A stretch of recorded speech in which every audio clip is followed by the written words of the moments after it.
tout le monde, bienvenue, c'est Uppy numéro 10, la dernière édition de la saison pour le magazine des startups et de la nouvelle économie sur Watch TV avec toujours fidèle au poste. On envoie d'ailleurs un petit morceau juste derrière moi, la main d'Ilan Beacera depuis Palo Alto en Californie pour donner des nouvelles de ce qui se passe là-bas. Salut Ilan, il est là en direct pour la première émission. Salut. Qui est toujours en direct. Ça se passe le 17 décembre entre 18h et 19h en direct, puis après il y a des rediffusions en direct, donc ça veut dire que vous pouvez intervenir d'ailleurs sur Twitter. Vous avez un hashtag Uppy TV, Uppy c'est écrit juste comme derrière TV, et vous pouvez intervenir avec Watch TV évidemment comme hashtag si vous le désirez également. Les autres invités, ce sont des présidents. Ce soir c'est la valse des présidents, je sais pas pourquoi, ça doit être l'approche de Noël qui comme ça appelle la solennité. Que des présidents, on aura Jérémy Magny qui est le président de Netino, on va parler notamment de modération et de tous ces commentaires bidons qui traînent sur internet et comment le métier de modérateur est devenu vraiment compliqué là depuis quelques temps. Ça l'a toujours un petit peu été depuis le web de zéro.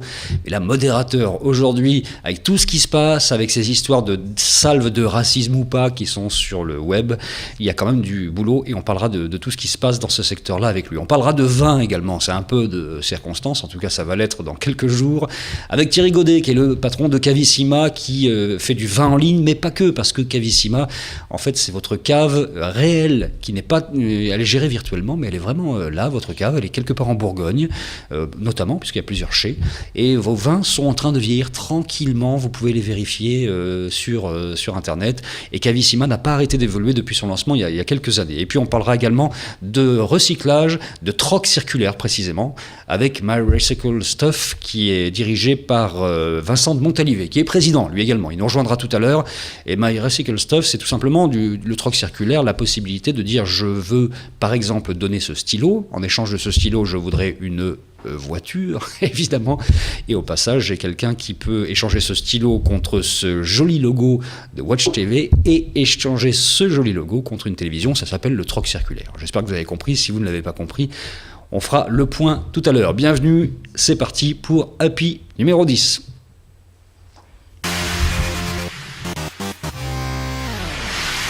Et on commence par un petit tour de piste, puisqu'ils sont déjà en ligne, on va leur faire un petit coucou. Bonjour à Jérémy Magny.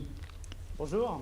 Bonjour, on vous entend bien, on vous entend un peu loin quand même. Ah, écoutez, je vais essayer de parler plus fort. C'est pas mal, on vous entend bien. D'accord. Vous êtes le patron, donc le président, vous aussi, un président de Netino, spécialiste de la modération depuis combien de temps maintenant ? Alors la société existe depuis 2002 et moi j'en suis à sa tête depuis 2010. Voilà, et en ce moment, le moins qu'on puisse dire, c'est que vous avez été beaucoup sollicité par les médias parce qu'évidemment, il se passe des choses sur Internet où on dit que la société est en train d'exploser par petits bouts à certains endroits. En tout cas, est-ce que ça se ressent dans les commentaires, dans tout ce qui se produit sur Internet ? Très certainement. Faut-il exagérer le phénomène ? Peut-être pas, on en parlera dans un instant avec vous. Thierry Godet est avec nous également. Bonjour Thierry Godet. Oui, bonsoir. Bonsoir, on s'était vu il y a quelques années, je ne sais plus combien de temps, 3-4 ans, quand vous aviez lancé Cavissima. Exactement. Et à l'époque, c'était le vœu pieux, c'était de dire on va faire en sorte que les gens puissent choisir de bonnes bouteilles, on va leur mettre à disposition un vrai spécialiste, un œnologue, qui est toujours là d'ailleurs, qui s'appelle John Evrard. John Evrard, et il est toujours là, on choisit ses bouteilles et vous les conservez tranquillement.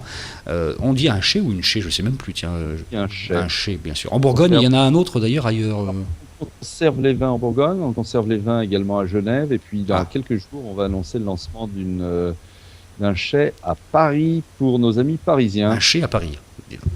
Les vins à Genève, ils doivent être bien gardés, ils doivent être tranquilles là-bas, peinards. Et donc ces vins-là, en fait, on peut les récupérer quand on veut. Il y a aussi toute une bourse des vins qui s'est mise en place. Et en fait, vous avez anticipé un peu ce phénomène en fait du placement dans les vins. Alors, de temps en temps, il y a eu aussi des histoires avec ce fameux revendeur de vin qu'on a vu aux États-Unis, qui avait arnaqué du monde. Mais enfin, c'est loin de votre univers. On parlera également de Cavissima, de tout ce qui s'est passé ces derniers temps dans un instant. Et puis les news d'Ilan Beacera qui va ouvrir la bouche pour dire bonjour. On l'a vu tout à l'heure, faire un petit signe. Salut Ilan. Salut à tous. Il est très tôt du côté de Palo Alto en Californie, c'est la journée de travail qui commence avec de belles réunions en perspective apparemment puisque la chemise a été sortie, la veste également, donc là on sent qu'il y a quelque chose qui va se passer d'intéressant aujourd'hui. Ouais mais je peux pas en dire plus. Bon, d'accord. Ilana Beacera qui est toujours là-bas dans cette société qui a racheté Productive il y a quelques temps. Et avec toute l'équipe, on a déjà largement parlé de cette aventure. Il y a pas mal de choses à dire, notamment le lancement de Instagram Direct. Alors Instagram Direct, c'est vraiment la concurrence complète pour aller essayer d'endiguer le phénomène Snapchat qui n'arrête pas de devenir un phénomène absolument incroyable. Instagram Direct, on voit un petit peu des images. D'ailleurs, c'est plutôt une bonne idée parce que moi j'aime bien ce principe-là d'envoyer une photo Instagram ou une vidéo à quelqu'un en particulier. C'est pas exactement une concurrence pour Vine, non ? Non, c'est plus. En fait, je pense que Zuckerberg a joué son joker avec Instagram Direct. Ils ont essayé de racheter Snapchat, comme tout le monde le sait. Ben oui, jusqu'à 3 milliards et ça n'a pas marché. Ouais. Voilà, ils ont essayé de copier Snapchat aussi avec les Facebook Poke qu'ils avaient lancés aussi. Tu te rappelles, il y a à peu près un an de ça, ça n'avait pas marché non plus. Et donc là, ils se sont dit, ok, Instagram, c'est la marque qui est adorée par les jeunes. On va essayer de copier un peu les fonctionnalités de Snapchat, sauf que là, en l'occurrence, les médias ne disparaissent pas, donc c'est vraiment original à Instagram, mais ils ont à peu près la même cible, et ils se sont dit, ok, on va tester avec Instagram. C'est vraiment toutes les analyses que j'ai lues se rassemblent là-dessus en disant que Facebook aurait poussé Instagram à lancer cette fonctionnalité plus tôt que prévu, même si le Kevin Systrom d'Instagram dit que c'était prévu dans sa roadmap depuis longtemps. En tout cas, on voit des images là, c'est franchement joli, c'est vachement agréable. L'interface est vraiment sympa avec ces petits icônes ronds là comme ça. Il y a quelque chose de très très joueur dans cette interface. Donc c'est pas du tout ridicule par rapport à Vine, loin de là. Et je pense que ça peut répondre à un vrai service quand même. Hein. Oui. Alors, les premiers chiffres que j'ai vus cette semaine, apparemment, ne sont pas terribles. L'adoption de cette fonctionnalité n'est pas exceptionnelle. Moi, je suis un gros utilisateur aussi d'Instagram. J'ai jamais reçu d'Instagram direct. Alors, peut-être c'est à cause de moi. Je vais t'en envoyer un. Il faut qu'on fasse quelque chose. Ça me ferait plaisir. Parce que oui. Ou je sais pas, vous nous entendez, envoyer un Instagram direct à Ilan quand même, ce serait pas mal. Oui. Alors il faut être ami, j'imagine qu'il faut être ami, qu'il faut être connecté, c'est comme sur Facebook, on peut pas s'envoyer des messages comme ça. Oui, il faut être connecté. Oui. Donc ça c'est Instagram qui, après avoir fait de la photo et avoir réussi brillamment dans la photo, a ensuite lancé la vidéo pour lutter justement contre Vine, ensuite pour lutter contre Vine et Snapchat, surtout Snapchat d'ailleurs, ça a été lancé donc sur Instagram Direct, on verra ce que ça donne.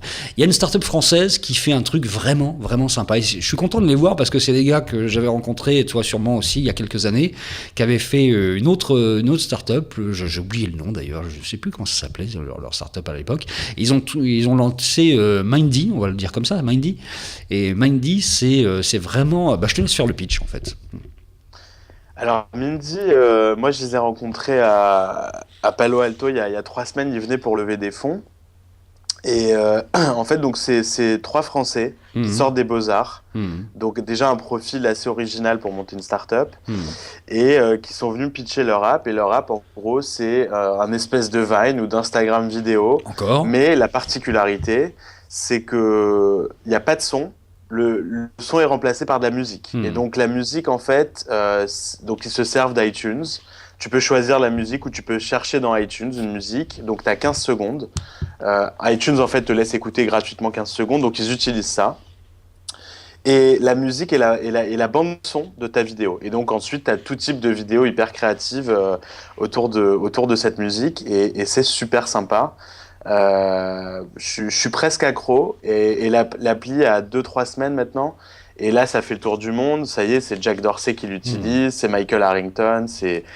C'est parti très très vite. Parce qu'on est de plein pied là dans le web émotionnel, c'est-à-dire que évidemment on est face à quelque chose qu'on se dit tiens je vais le filmer, dont on se dit je vais le filmer, je vais essayer de parler un peu français, et on choisit une musique avant même de commencer à filmer en fait, puisqu'on va filmer quelques secondes. Donc on va vite sur sa bibliothèque iTunes, encore faut-il avoir une bonne connexion d'ailleurs, on regarde vite fait ce qu'on a, on prend dans sa bibliothèque ou on prend un peu généralement dans iTunes. Non, tu prends dans...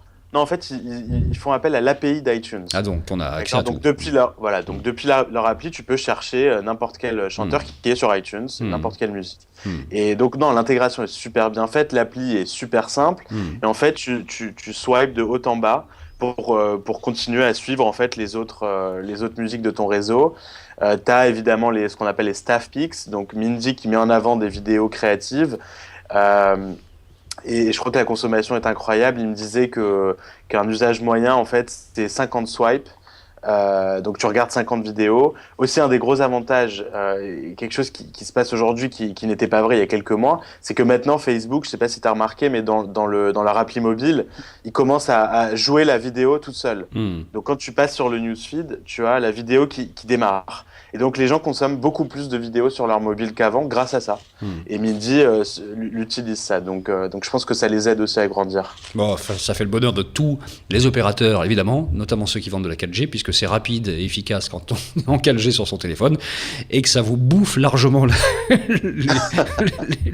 les débits autorisés, et que ça va très très vite, parce que même si les vidéos passent pas très lourd, à coup de 15 secondes, ça pèse son petit pesant de kilos derrière. Donc ça fait... On dit Mindy ou on dit Mindy? Parce que tu les as vus, toi. Mindy. Ils t'ont pas raconté pourquoi ils avaient inventé ce nom-là et comment ils avaient créé ça, non? On n'a pas l'histoire. Non, c'est vrai, j'ai pas posé la question. Voilà.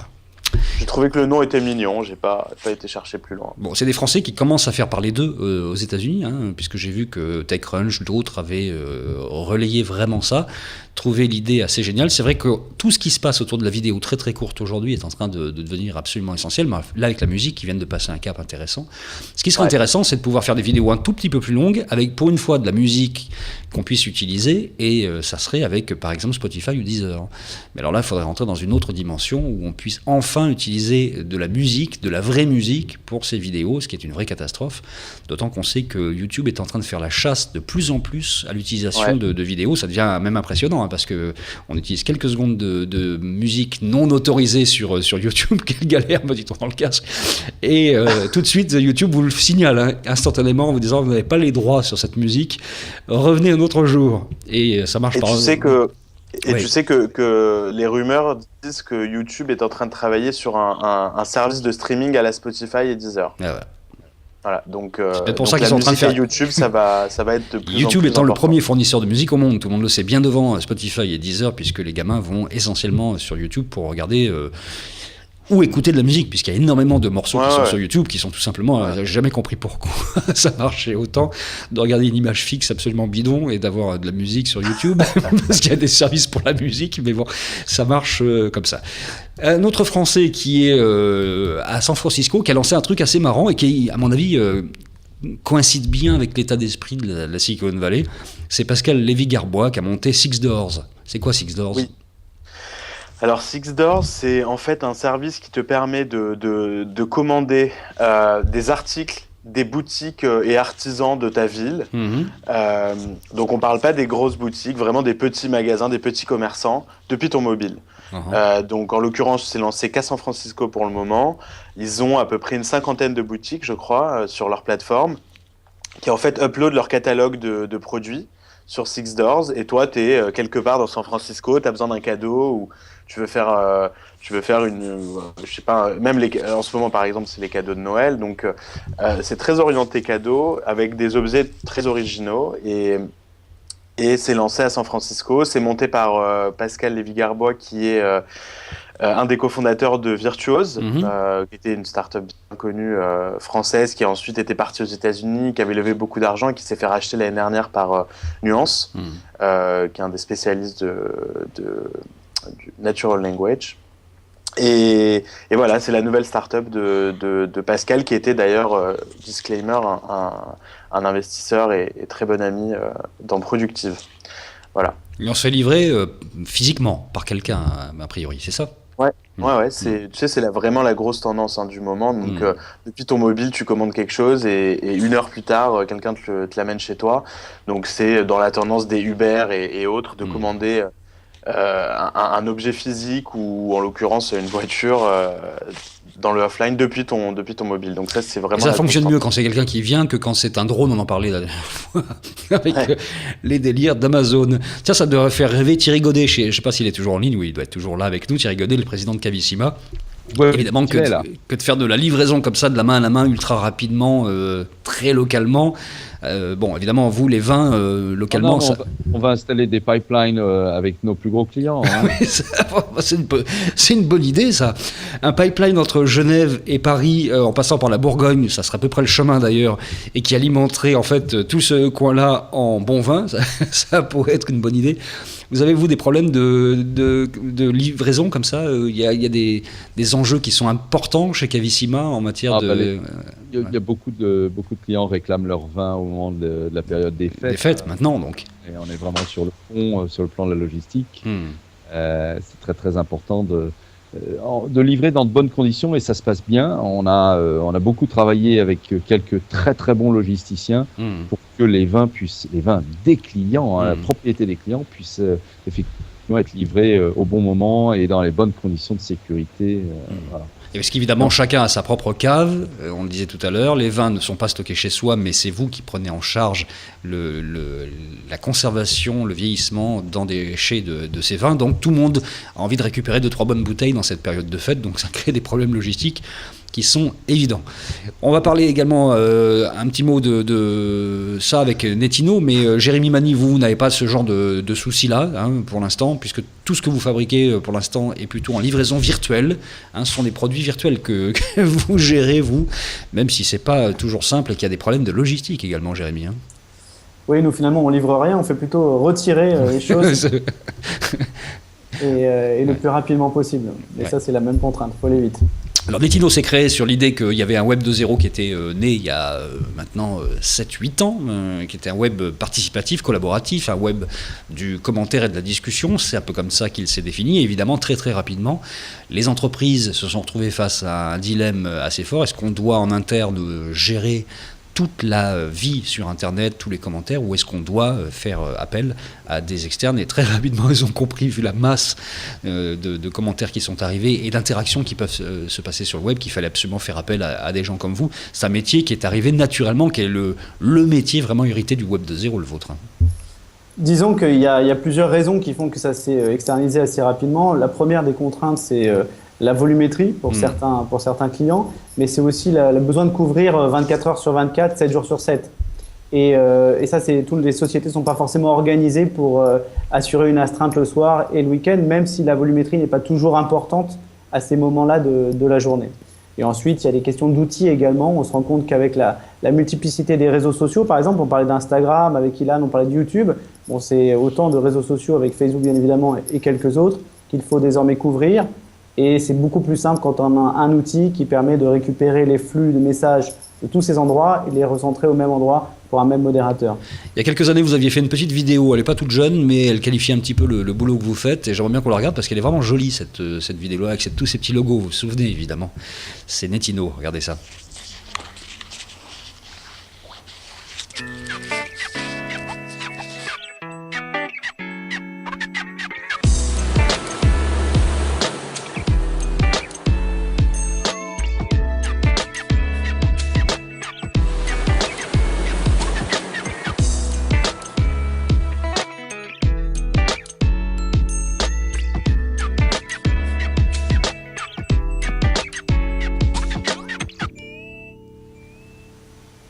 Oui, Voilà, ça rappelle des souvenirs. Ça rappelle des souvenirs. Alors, je ne sais pas si vous avez toujours les mêmes clients depuis. Ça a dû bouger quand même, Jérémy. Oui, il y a des nouveaux, on va dire. Il y en a pas beaucoup perdu, je crois, mais beaucoup gagné en tout cas. Mais c'est vrai qu'il y a un côté un peu anxiogène du Web 2.0 pour toute marque qui peut être à un moment victime de bad buzz, qui peut être victime de tout un tas de gens qui ne sont pas forcément dans une logique de discussion. Et l'objet de cette petite vidéo et surtout de la musique derrière, c'était de montrer que nous, on est là pour apporter un peu de réassurance. Très clairement, nos clients savent que si on les appelle pas le week-end, c'est que tout se passe bien. Et c'est quand même beaucoup moins stressant que de regarder la page le lundi matin en se disant « mince, est-ce qu'il s'est passé quelque chose ce week-end ?» La question que tout le monde se pose en ce moment et que beaucoup de médias vous posent régulièrement, c'est est-ce qu'avec la crise, parce qu'on va clairement le typer comme ça, je pense que la crise accélère les processus, le web est en train de partir en live, clairement, du côté des commentaires, tout le monde pourrait se lâcher comme ça sans avoir plus aucun scrupule à le faire, en fait, avec des propos absolument indignes d'être publiés. Est-ce que vous notez ça, oui ou non, vous ? Alors, moi, je suis un fervent défenseur des commentaires. Donc, je commence toujours par dire qu'il faut arrêter de regarder les 10-15% de messages qui sont retirés pour regarder la masse de commentaires qui, elles, passent très bien et qui participent à une vie communautaire et c'est fantastique. Maintenant, c'est vrai, on aimerait tous qu'il y ait 100% de messages qui soient dans l'esprit du Web 2.0, c'est pas le cas. Il y a 5, 10, 15, 20% des messages selon les pages ou les réseaux sociaux qu'il faut enlever, qui sont hors charte. Et à l'intérieur, il y a une certaine virulence raciste. Est-ce que c'est plus fort qu'avant? C'est ça la question. Est-ce que vraiment vous notez spam, etc. Est-ce que vous notez quand même quelque chose de plus violent qu'il y a 1 ou 2 ans? Oui, il y a un phénomène qui est relativement récent, qui est de commenter avec son propre compte Facebook, son nom, son prénom, la photo de ses enfants, peut-être même dans l'avatar, et de dire des horreurs qu'on n'aurait pas vues il y a encore quelques mois, qui étaient réservées à des propos plus anonymes. Maintenant, quand vous êtes raciste, vous l'assumez. En tout cas, beaucoup de gens commencent à l'assumer et n'ont pas honte de cracher leur venin, on peut dire ça comme ça, en toute transparence.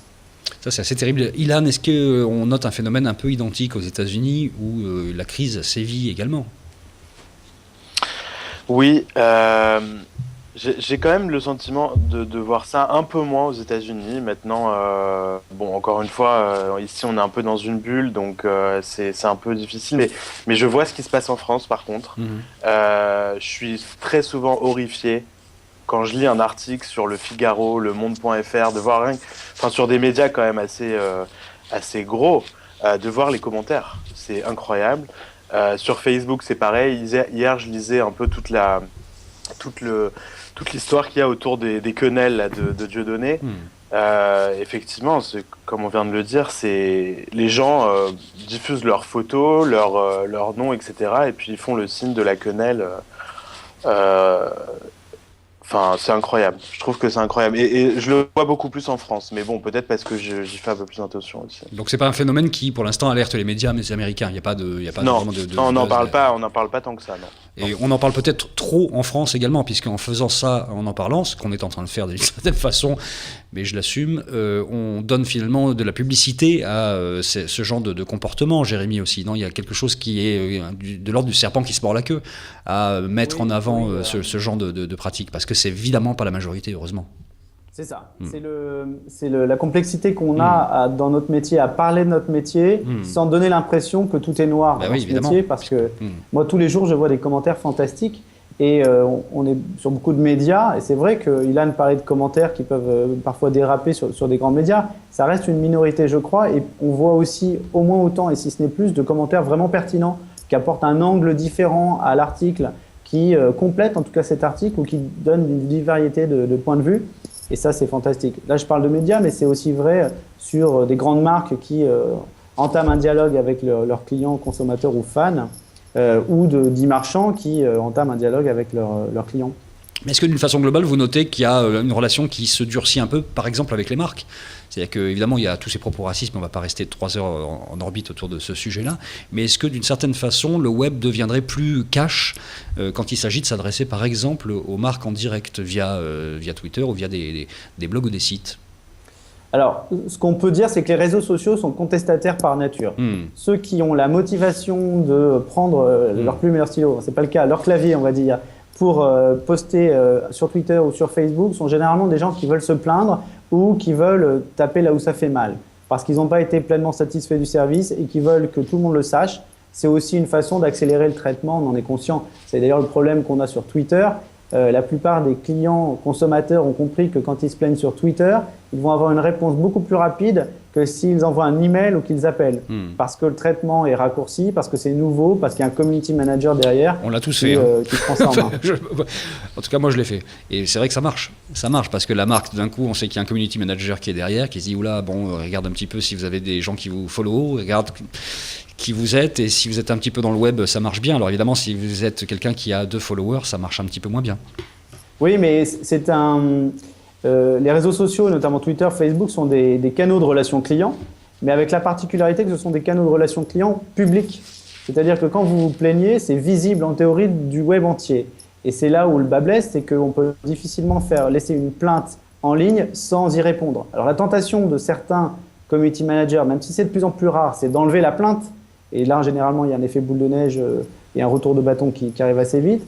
Mais le deuxième réflexe qui est plus sain, c'est de répondre rapidement. Et du coup, le client ou le consommateur a sa réponse, il est satisfait, quitte à être un petit peu virulent au début pour accélérer les choses.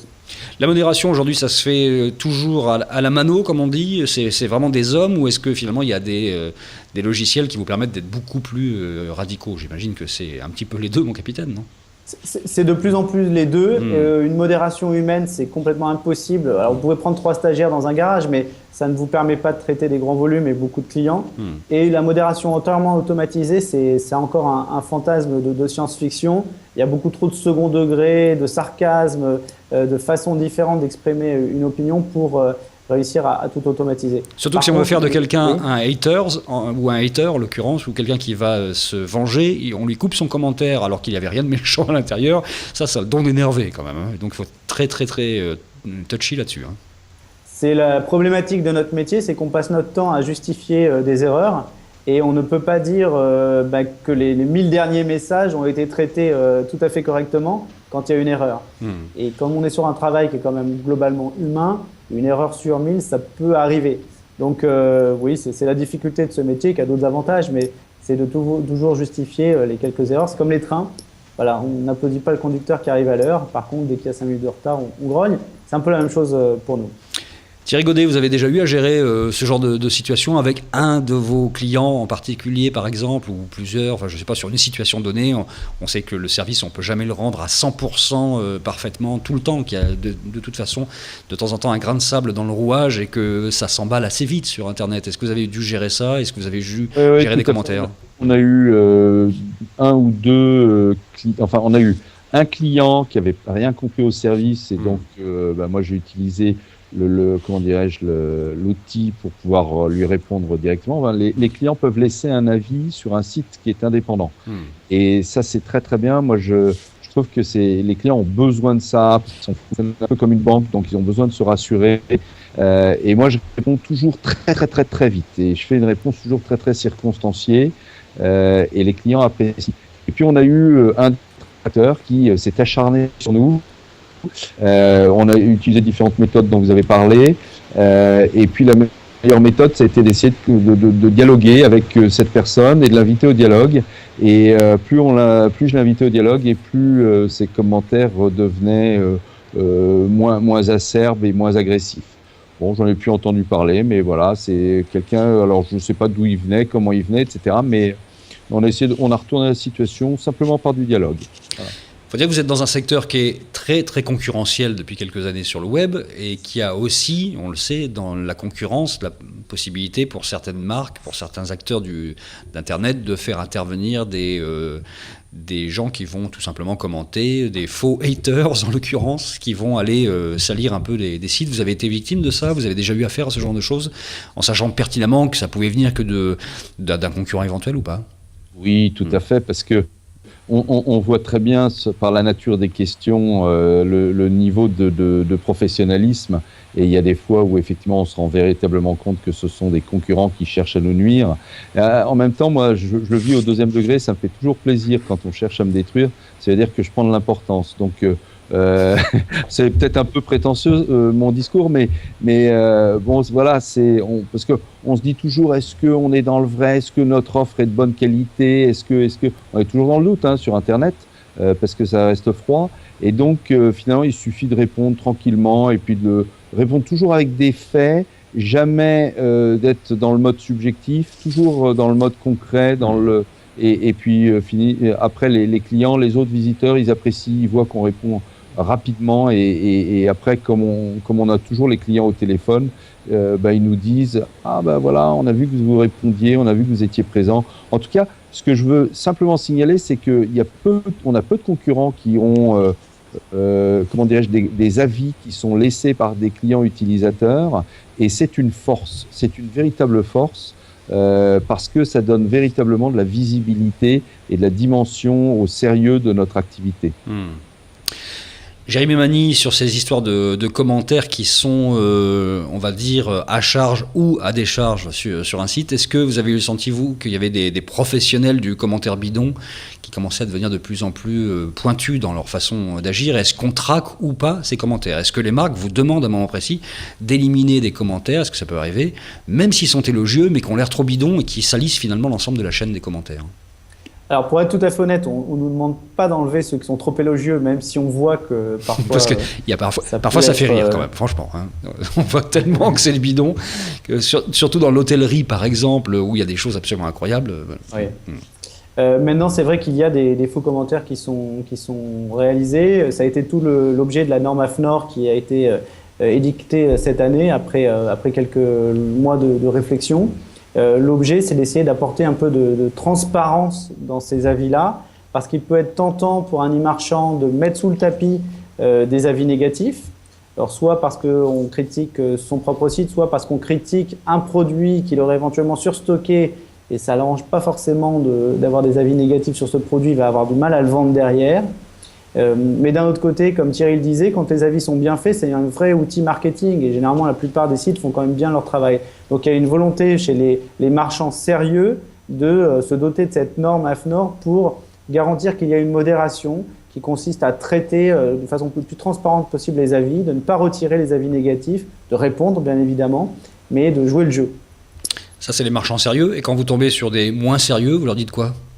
Alors nous, très objectivement, on n'est pas le donneur de leçons, donc on va rien leur dire. En même temps. Maintenant, le marché, la norme AFNOR les vise très clairement, et ces gens-là, en tout cas, n'ont pas l'autorisation de publier cette norme-là. Reste à la faire connaître auprès des internautes pour se servir de label, et il y aura une différence entre ceux qui peuvent mettre en avant ce label, qui est une sorte de label de qualité, et ceux qui n'en auront pas fait usage parce qu'ils n'ont pas fait le travail nécessaire, et qui risquent d'être pénalisés d'un point de vue part de marché.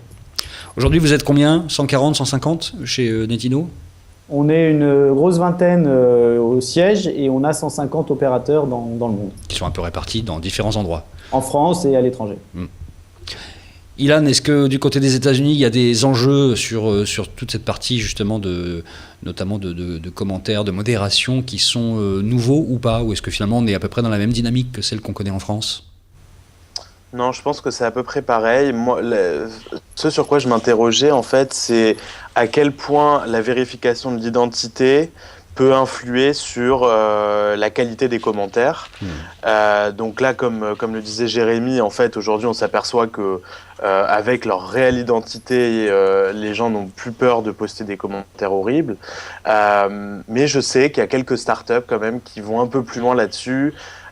Et qui essayent d'insuffler un peu plus de technologie derrière la vérification des identités. Et ce qui fait que je pense que quand tu connectes par exemple ton compte Twitter, ton compte Facebook, ton compte Gmail et tout un tas de choses qui te représentent vraiment sur Internet, tu vas peut-être hésiter un peu plus avant de poster quelque chose pas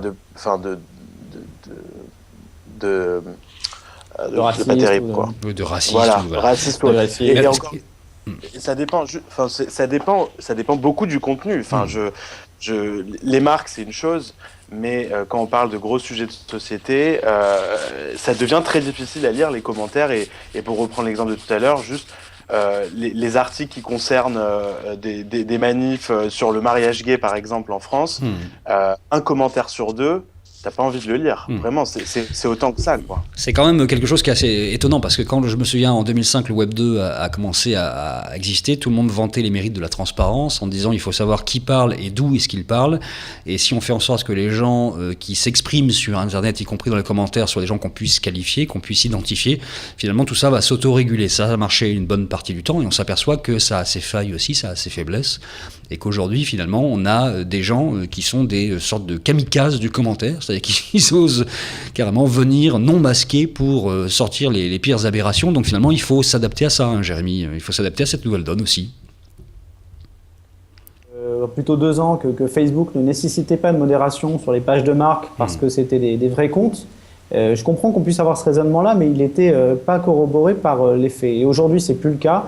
Allez sur la page du BJT de Nice, allez sur la page de ces pages-là, vous allez voir des propos horribles de gens qui vraiment ont non seulement un prénom, un nom, une photo, mais en plus, quand vous cliquez là-dessus, vous voyez que c'est un vrai profil. C'est-à-dire qu'on voit ses amis, on voit que c'est un compte actif, on voit qu'il échange avec d'autres gens de façon tout à fait normale, donc ils assument complètement, ou alors ils ne se rendent pas compte. Mais le fait d'être anonyme, ou plutôt de ne pas être anonyme, n'empêche plus rien du tout. Et, on a vu un phénomène aussi de désertion de Facebook parce qu'il y a eu les clashs, alors c'est d'autres histoires, mais enfin, c'est vrai qu'il y a beaucoup de jeunes, notamment aux États-Unis, Ilan le confirmera sûrement, qui ont quitté Facebook en masse parce qu'ils en avaient assez de cette violence permanente et de ce clash qui peut vous réduire à néant en termes d'image dans le lycée ou dans le collège assez rapidement. Merci beaucoup Jérémy d'être passé nous voir dans cette émission. C'est donc Netino, tout va bien pour Netino, apparemment ça se passe bien. Hein. Écoutez, on se plaint pas, on a fait une bonne année 2013 et on attend 2014 avec impatience. Bon, vous avez réussi à tenir les objectifs malgré la crise ? Oui, ça a été plus dur effectivement que prévu avec la crise, mais je pense qu'on fait partie de ceux qui sont peut-être moins touchés que d'autres. Merci beaucoup, bonne soirée à vous. Et on va accueillir dans un instant Vincent de Montalivet, qui est le président de My Recycle Stuff. Ouais, l'accent anglais laisse à désirer là sur ce coup-là. En tout cas, c'est une histoire de troc circulaire. Thierry Godet de Cavissima. Donc, Thierry Godet, vous avez beaucoup fait évoluer votre modèle. Merci à vous, Jérémy. Vous avez beaucoup fait évoluer votre modèle en l'espace de quelques années. Donc, je disais tout à l'heure que vous êtes un espace où on peut acheter du vin sur conseil d'un œnologue, et qu'on va stocker ce vin dans des endroits, donc à Genève, en Bourgogne, et bientôt à Paris, dans des chais que vous avez choisis. Donc les vins sont choyés là-bas. Il y a deux parties en fait dans ce que vous faites. Il y a la partie, je suis un amateur de vin qui utilise votre service parce que tout d'un coup avoir un espace, un chai à Bourgogne, une chai en Bourgogne, c'est sympa. Il y a la partie mise en relation avec un œnologue, et puis il y a tout ce qui est de l'ordre du placement financier qui a pris vraiment de l'ampleur. Est-ce que vous aviez anticipé finalement la part de ce placement financier dans le marché du vin qui a vraiment, on a l'impression, décollé depuis 3 ans là maintenant? Alors au départ, pas du tout, puisque j'avais essentiellement envisagé la constitution de cave pour un objectif plaisir. Et puis effectivement, les clients nous ont dit, bon voilà, on voudrait pouvoir acheter du vin, le revendre, etc., etc. Et donc, on s'est aperçu que le vin pouvait être porteur de plus-value. Enfin, on voyait les tarifs augmenter sans cesse, hein, donc pour nous, c'était clair. Et puis, finalement, on a décidé de décliner quelques services pour permettre aux clients de consulter une cote avant d'acheter, d'avoir un portefeuille de vin comme un portefeuille boursier. Et puis, pour finir, on a développé une marketplace, ce qui permet aux clients de revendre directement leur vin depuis notre boutique en ligne. Ils fixent eux-mêmes leur prix et d'autres clients viennent et peuvent acheter les vins. Soit les vins restent en cave, soit les vins sont livrés pour le compte de ce nouveau client. Parce que je me souviens, il y a 3 ans, par exemple, vous proposiez quelques très très belles bouteilles, vous le faites toujours d'ailleurs, qui coûtent plusieurs milliers d'euros. Et vous me disiez que beaucoup de personnes qui achetaient ça se disaient « Tiens, je vais la mettre à l'abri, c'est un placement ». Et en fait, ces personnes qui sont des vrais amateurs de vin très souvent, craquaient régulièrement. C'est l'anniversaire du fils, c'est les 40, les 50 ans, c'est Noël. Et finalement, finissaient par vous commander cette bouteille qu'ils dégustaient. Est-ce qu'on est devenu plus raisonnable aujourd'hui? Est-ce que finalement, on arrive à ne pas boire ses propres bouteilles, les meilleures de sa cave chez vous? Alors, ça, c'est... j'ai pas vraiment de réponse là-dessus, mais effectivement, ce qui est sympa avec Cavissima, c'est que à un moment donné, on a un objectif. On se dit, je vais mettre un petit peu d'argent, je vais investir dans une cave, puis comme ça, au moins, je suis sûr de ne pas boire les bouteilles. Et c'est clair que quand ceux qui goûtent à la revente réalisent une bonne affaire, généralement, ce qu'ils font, c'est qu'ils achètent après une autre bouteille encore plus chère, vraiment pour se faire plaisir. Et ça, c'est la bouteille qu'on va pouvoir s'offrir. C'est la bouteille qu'on va pouvoir consommer avec sa famille, etc. Donc ça, c'est vraiment... c'est le truc... Moi, j'avais pas du tout pensé à ça, mais aux États-Unis, on dit buy two, sell one. Donc ça, c'est un concept qui existe déjà aux États-Unis. C'est-à-dire que l'idée, c'est de profiter de la hausse un petit peu des cours, la hausse naturelle. Hein, c'est la raréfaction des vins, la destruction, la consommation qui fait que le vin prend de la valeur. Et le client profite de ça pour pouvoir justement se financer une partie de sa cave et puis accéder à des belles bouteilles.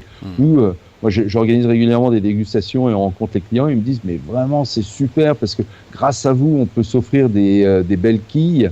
On n'aurait jamais pensé qu'on pouvait accéder à des bouteilles comme Château Palmer ou Braner du Cru ou ou Smith Lafitte, etc. Qui sont des ventes réservées la plupart du temps. Donc c'est vrai que vous avez accès à ces ventes-là en fait aussi. Ouais, c'est ça. Et puis ce sont des bouteilles qui coûtent relativement cher. C'est pas donné à tout le monde de pouvoir s'offrir des bouteilles à 50, à 100, 150 euros, etc. Et pourtant, on les a. Ce sont des produits français. Pourquoi uniquement les Russes et les Chinois doivent en profiter? Pourquoi nous autres Français, on ne pourrait pas accéder à ces produits qui sont somptueux et qui apportent du plaisir et du bonheur? Et ben voilà, Cavissima le propose et l'offre directement aux clients. Ça, c'est sympa. Moi, ça me fait vraiment plaisir quand je vois les clients qui sont contents. Est-ce que le secteur du vin est un petit peu troublé en ce moment par cette histoire de cet escroc qui a quand même là détourné des millions de dollars? Ça se passait sur le continent américain avec des fausses bouteilles, notamment des fausses bouteilles de très grands vins de Bourgogne. Est-ce que vous avez senti un vent de panique souffler chez quelques personnes ou pas? Alors, ouais. Il y a toujours différentes choses comme ça. Alors, il y a eu ça, puis il y a aussi Morgan Stanley qui a publié une étude en disant il va y avoir une pénurie de vin, attention, attention. Or, bon, c'était génial parce que pour moi, ça a été effectivement sur le plan business excellent.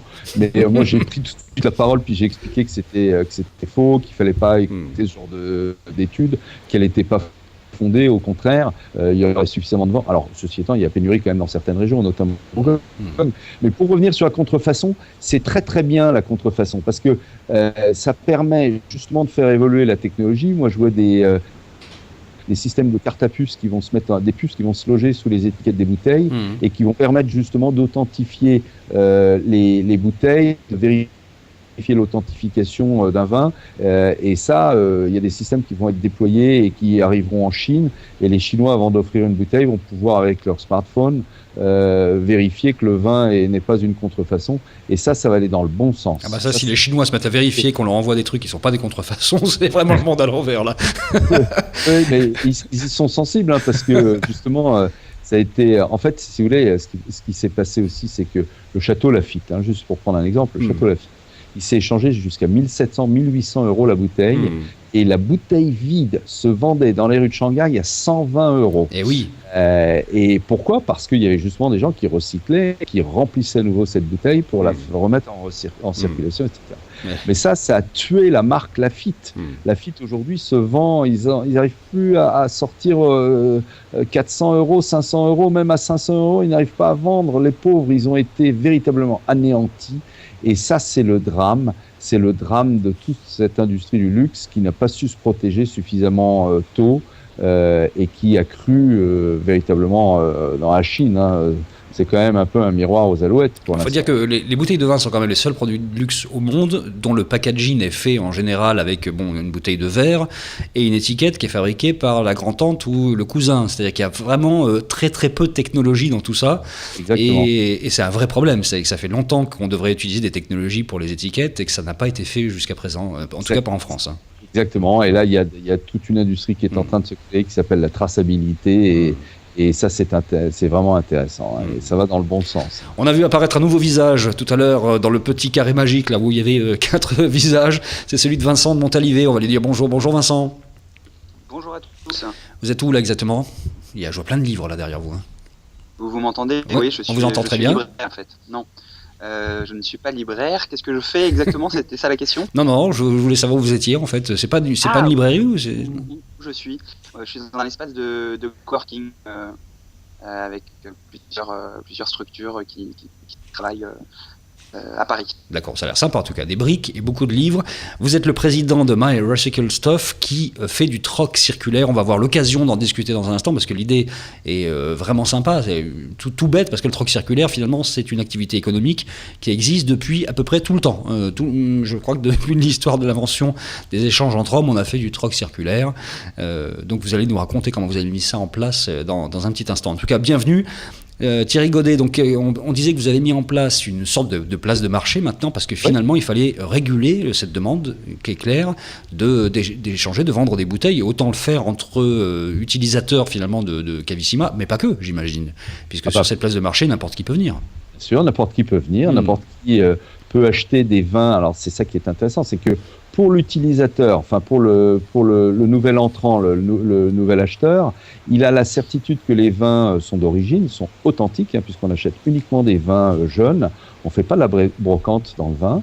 Et puis après, c'est l'autre certitude que les vins ont toujours été gardés dans de bonnes conditions.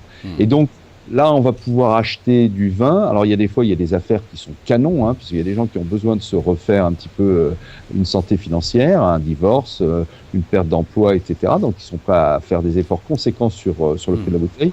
Et puis, il y a d'autres fois, l'argent va dans la poche du vendeur qui accumule un petit rendement. Et quand je vois les résultats au bout de quelques semaines et de quelques mois, c'est assez incroyable parce que d'une part, les vins se vendent à un niveau de prix plus élevé que sur les sites de vente aux enchères, et ça, c'est le succès de l'offre Cavissima. Et d'autre part, les rendements réalisés par les acheteurs de vin, les clients de Cavissima, surperforment nettement tous les produits d'épargne qu'on trouve dans le commerce. Donc la bourse Cavissima a été lancée. Voilà. Ilan, ça te parle ce secteur ou pas du tout ? Alors moi, je ne suis pas un consommateur de vin, mais je sais qu'il y a beaucoup d'innovations qui se passent là-dessus aux États-Unis. J'ai entendu pas mal parler d'une appli mobile, on parlait justement de smartphones, d'étiquettes intelligentes, etc. Et j'ai vu une appli qui s'appelle Drink, D-R-Y-N-C. Ils font énormément de pubs en ce moment, c'est une appli iPhone, où en fait tu prends juste la photo de l'étiquette du vin, tu peux te composer ta propre cave de vin virtuel, tu peux échanger, c'est un espèce de réseau social autour du vin basé sur ton smartphone. Je trouve ça très sympa. Voilà, donc il y a des choses qui se passent. On s'aperçoit quand on rencontre, par exemple, à l'O-Web, les grands patrons américains, qu'il y a une relative passion de ces gens-là pour le vin, qui consomment des très très grands vins français parce qu'ils ont les moyens de le faire. Est-ce que vous avez des clients, Thierry Godet, qui sont de la Silicon Valley, qui sont des Mark Zuckerberg ou autres, enfin, peut-être pas Mark Zuckerberg qui se fournit directement là-bas, mais est-ce que vous sentez qu'il y a un frémissement du côté des États-Unis notamment, ou est-ce que c'est plutôt finalement, à votre avis, la Chine, l'Asie qui aujourd'hui devient le repère des grands amateurs de grands vins? Alors, pour l'instant, notre clientèle, elle est essentiellement française. Ouais. On a une version anglaise qui va sortir dans quelques temps. Et puis, ça va nous permettre de tester. Et puis, on a des ambitions, effectivement, géographiques. Moi, je sais que j'aime beaucoup les États-Unis parce que j'ai vécu là-bas. Et puis, je sais qu'ils sont amateurs de vin. Ils dépensent pas mal d'argent pour le vin. Et nécessairement, un jour ou l'autre, Cavissima aura une petite sœur outre-Atlantique. Et puis, probablement aussi en Asie, parce que c'est une zone que j'aime beaucoup. On a déjà quelques clients, quelques actionnaires. Et régulièrement, on a des clients qui nous disent « Ah, venez dans mon pays, on va monter Cavissima ensemble, etc. » Bon, c'est pas forcément aussi simple que ça. Mais c'est clair que les États-Unis... les États-Unis, ça fait toujours rêver, parce qu'il y a un dynamisme, il y a une économie, il y a de l'argent, ça circule, les conditions de business sont bonnes, et je pense que un système comme Cavissima trouvera certainement une place intéressante sur le marché. En tout cas, si vous le vendez aussi bien aux États-Unis que vous le vendez en France, ça devrait pouvoir fonctionner, Thierry Godet. Vous restez avec nous jusqu'à la fin de cette émission. On va dire un mot avec Vincent de Montalivet, donc de My Rasical Stuff. Pourquoi vous avez choisi un nom aussi compliqué, Vincent de Montalivet? Ça, c'est la première question que j'ai envie de vous poser. Pourquoi vous avez choisi un nom en anglais pour cette histoire de troc circulaire? Parce que c'est un concept qui était assez compliqué d'expliquer avec des mots français, et que la première volonté qu'on a voulu montrer à travers ce projet, c'était plus l'aspect réutilisation, recyclage, et donc du coup voilà, le terme My Recycle et Stuff qui veut dire truc nous semblait correspondre à l'identité qu'on a voulu créer. Comment ça a démarré? Comment un projet d'étudiant, une volonté de changer le monde vraiment avec un service internet? Comment vous avez démarré là-dessus? Parce qu'on démarre pas ce genre de business comme ça n'importe comment. Il y a vraiment une envie profonde là. Oui, je pense que on a démarré il y a 5 ans finalement, un peu par chance ou par malchance, je sais pas, c'était à la veille de la faillite de Lehman Brothers. Donc, est-ce que c'était un hasard des énergies qui ont fait que le projet est né à ce moment-là? Je ne sais pas. Mais en tout cas, dans les faits, c'est comme ça que ça s'est passé. Non, le projet est parti plus sur sur la notion de valeur en fait qu'on pouvait accorder aux choses. On s'est rendu compte qu'il n'y avait pas que les valeurs mercantiles qui existaient autour de nous, sur des objets ou sur les biens de consommation. Et ben, on voulait mettre en avant d'autres formes de valeurs que les valeurs marchandes et organiser comme ça un système d'échange pour permettre aux gens d'échanger sur d'autres types de valeurs que les valeurs marchandes. En fait. Est-ce que vous êtes capable de nous expliquer la notion même de troc circulaire qui est assez simple finalement en quelques mots? Alors en quelques mots, voilà, tout à l'heure quand vous introduisez la plateforme en disant que c'est quelque chose qui existe depuis très longtemps comme façon de commercer le troc circulaire. Pour être un peu plus précis, le troc en tant que tel, en effet, existe depuis des centaines de milliers d'années, on va dire. Mais ce côté circulaire, en fait, est aujourd'hui possible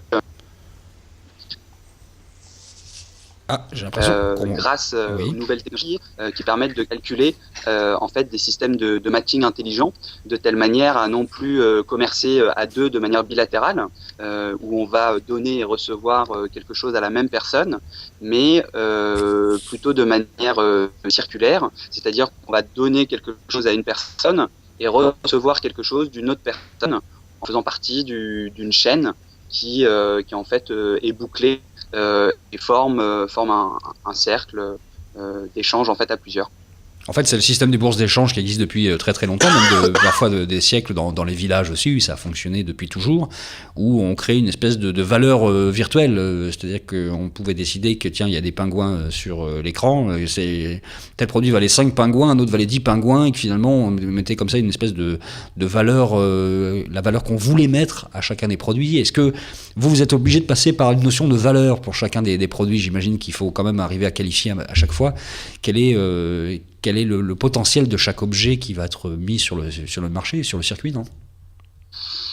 Oui, alors c'est vrai que dans le concept même du troc, c'est en gros comment commercer autrement que en échangeant une ressource monnaie, on va dire. C'est-à-dire que soit quand on est dans une situation où on va acheter, et ben on va récupérer un produit en échange non pas d'euros, mais de quelque chose d'autre que de l'euro qui aura la même valeur, soit si on est dans une position de vendre, on va finalement proposer notre produit ou notre service, une compétence ou je ne sais quoi, en échange non pas d'une ressource monnaie, mais en échange d'une autre compensation où on estimera qu'il y a la même valeur.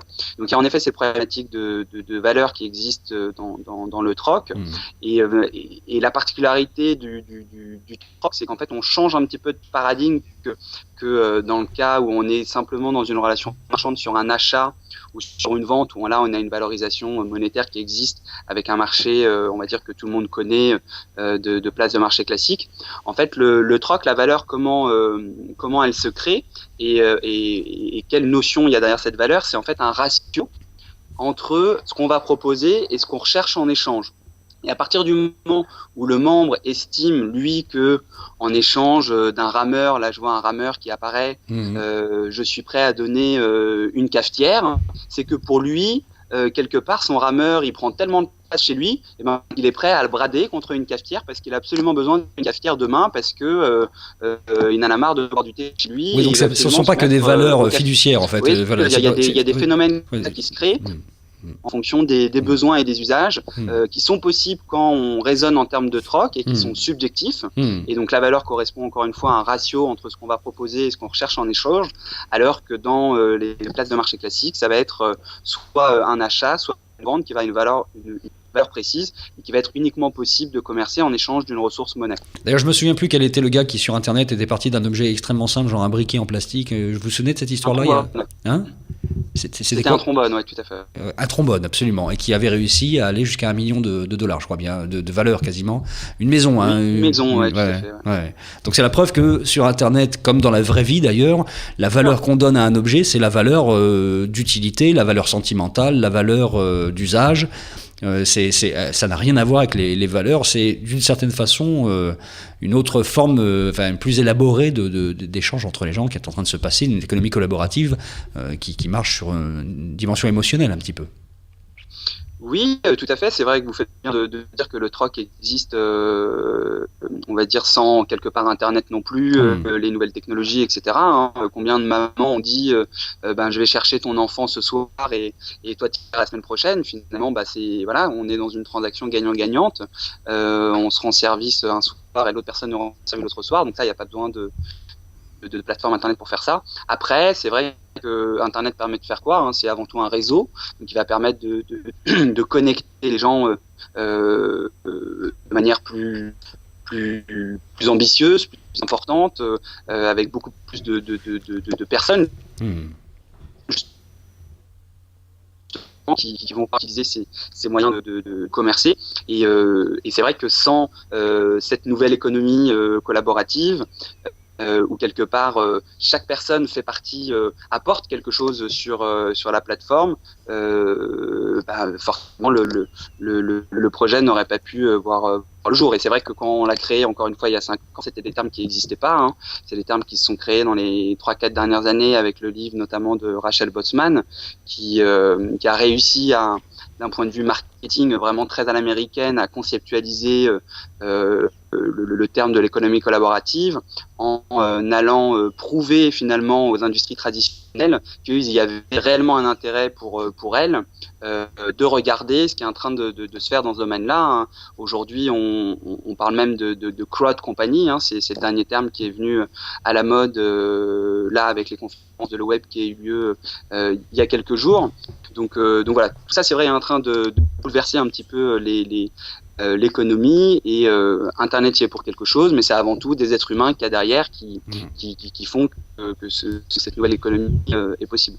Bon, il nous reste très très peu de temps. Je vais quand même demander à Thierry Godet si en échangeant ce stylo 2-3 fois je peux arriver à une caisse de Roman et Conti. Vous pensez que c'est jouable ou pas? Ça va être compliqué. Hein. Ouais, ça va être un peu compliqué. Ça va être un peu compliqué.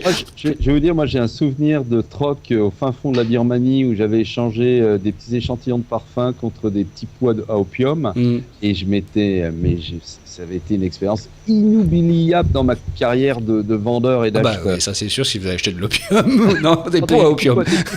Attention. Ils étaient vides. Bon, merci beaucoup Thierry Godet, bonne chance pour la suite de Cavissima, bonne chance également, bonne route à My Radical Stuff, donc Vincent de Montalivet. Merci d'être venu nous parler un petit peu de ça et puis évidemment Ilan, on se retrouve la prochaine fois pour d'autres aventures et d'autres informations sur ce qui se passe là-bas à Palo Alto. Je sens que la nuit était un peu longue, là je t'ai vu, tu entames la journée là-bas du côté de la Silicon Valley, on te souhaite bon courage également et c'était la dernière pour cette année 2013, on se retrouvera, je sais plus quelle date, ça doit être le 6 ou le 7 janvier, quelque chose comme ça. Entre 18h et 19h, toujours live, toujours avec le hashtag, c'est marqué en bas à droite de l'écran, Uppy TV. Merci beaucoup d'avoir été fidèle à ce rendez-vous. Vous avez le podcast également pour le regarder absolument quand vous le voulez, y compris dans les transports en commun. Et puis surtout, merci à Benjamin Vincent, qui est de l'autre côté de la vitre et qui a réalisé de main de maître ce 10e épisode. À bientôt, bonne fête, ciao.